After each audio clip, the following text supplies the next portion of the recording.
ఓం నమ శివాయ నమ. ఓం శ్రీ మాత్రే నమ. శ్రీ సమ్మక్కాయ నమ. శ్రీ సారలమ్మాయ నమ.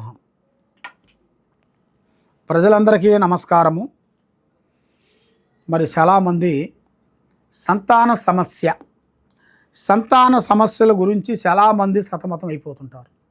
మరి మ్యారేజ్ చేసుకొని 4-5 సంవత్సరాల వరకు సంతానం రాక ఎన్నో బాధలు పడుతుంటారు. ఎన్నో హాస్పిటల్ చుట్టూ తిరుగుతుంటారు. మరి ఎన్నో హాస్పిటల్ చుట్టూ తిరుగుతుంటే వాళ్ళకి సంతాన యోగ భాగ్యం అనేది దగ్గరకు వస్తుంటుంది, దూరం అయిపోతుంటుంది. మరి ఎందువల్ల వాళ్ళకి అలా జరుగుతుంది అనేది చాలామందికి చాలా సందేహాలు ఉన్నాయి. మరి ముఖ్యంగా భార్యాభర్తల మధ్యలో వైవాహిక జీవితంలో కూడా వాళ్ళకి ప్రశాంతంగా ఉన్నప్పుడు మరి వాళ్ళ మీద ఉండాల్సిన కొన్ని దోషాలు ఎదురవుతుంటాయి. కొన్ని నాగదోషము, కొన్ని కాలసర్ప దోషము, కొన్ని శనిదోష ప్రభావము, కొన్ని గర్భదోషము, ఇలాంటి దోషాలు అనేది ఎన్నో ఉన్నాయి. అలాంటి దోషాలలో భర్తకే తగలవచ్చు, భార్యకే తగలవచ్చు. మరి అలాంటి దోషాలు వాళ్ళకి తగిలింది వాళ్ళకి తెలియదు. వాళ్ళకి కళ్యాణం అయ్యేటప్పుడు చాలామంది కొంతమంది అక్షంతలు వేస్తుంటారు. మరి అలాంటి అక్షంతలు వేసేటప్పుడు కూడా మనకి గిట్టని మానవులు కానీ గిట్టని మనుషులు కానీ వీళ్ళకి ప్రశాంతంగా ఉండకూడదు, వీళ్ళకి సంతానం రాకూడదు అన్నట్టుగా కొంతమంది వాళ్ళ మైండ్లో అనుకొని వాళ్ళ గర్భం నుంచి తిప్పి వేస్తుంటారు. అది గర్భదోషం అంటారు. అలాంటి ఆ గర్భదోషం, అక్షంతల దోషం, గర్భదోషం ఇలాంటి దోషాల వలన సంతానం రాకోకుండా ఈ నాగదోషం వలన వాళ్ళకి సంతానం దగ్గరికి వచ్చి భంగం కావటం, ఇలాంటి దోషాలతో చాలామంది సతమతం అయిపోతుంటారు. మరి ఇలాంటి సమస్యలతో వీళ్ళు చాలా వరకు సతమతమయ్యే వాళ్ళందరికీ ఒక మంచి అవకాశం రావాలి అంటే, మన సంతానం రావాలి అంటే మెయిన్గా వాళ్ళిద్దరు పేరు బలంలో చూడాలి.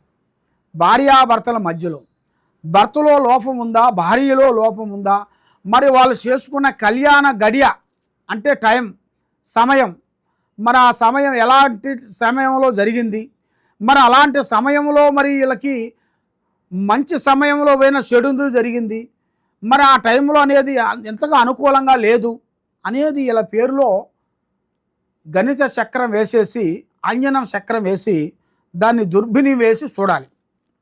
వేసి చూసిన తర్వాత మరి వీళ్ళకి సంతాన భాగ్య యోగము ఎప్పటి నుంచి ఎప్పుడుకి వస్తుంది, మరి అది రావాలంటే వీళ్ళు ఏం చేయాలి, ఏం శాంతం చేయాలి, ఏ పూజలు చేయాలి, ఏ పూజ చేస్తే వాళ్ళకి ఫలిస్తుంది, వాళ్ళకు ఉండాల్సిన కర్మదోషం ఎలాగ శాంతం అవుతుంది, ఇది మెయిన్గా ఉండాల్సిన సమస్య.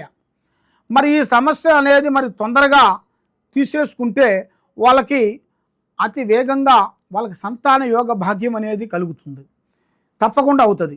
కాబట్టి గురువుగారు మరి ఇవన్నీ మేము తీసేసుకుంటే మాకు ఆ సంతాన భాగ్య యోగం అనేది ఉందా, వస్తుందా, రాదా అన్నట్టుగా చాలామందికి చాలా సందేహాలు ఉన్నాయి. కానీ తప్పకుండా వస్తుంది. సంతాన భాగ్యం మీకు లేకోకుండా ఎన్నో రోజుల నుంచి మీరు ఎదురు చూస్తూ ఉన్నారా? మీలో ఉండాల్సిన సమస్య ఏముందో అనేది దాన్ని గ్రహించి ఆ సమస్యకి తగ్గ, ఎందుకంటే మనసుకి దెబ్బ ఎక్కడ తగిలితే అక్కడే రాయాలి మందు. దెబ్బ ఒక దుక్కున, మందు ఇంకో దుక్కున రాస్తే చెట్టు కాదు. అదేవిధంగా మీకు ఎలాంటి సమస్యలు ఉన్నా, ఇంట్లో సమస్య కానీ, సంతాన సమస్యలు కానీ, కుటుంబ సమస్యలు కానీ, ఎలాంటి సమస్యలు కానీ ఉన్నా కూడా తప్పకుండా ఈ కింద ఉండాల్సిన నెంబర్కి మాకు సంప్రదించండి. సర్వో జనా సుఖినో భవంతు. ఓం నమ శివాయ నమః.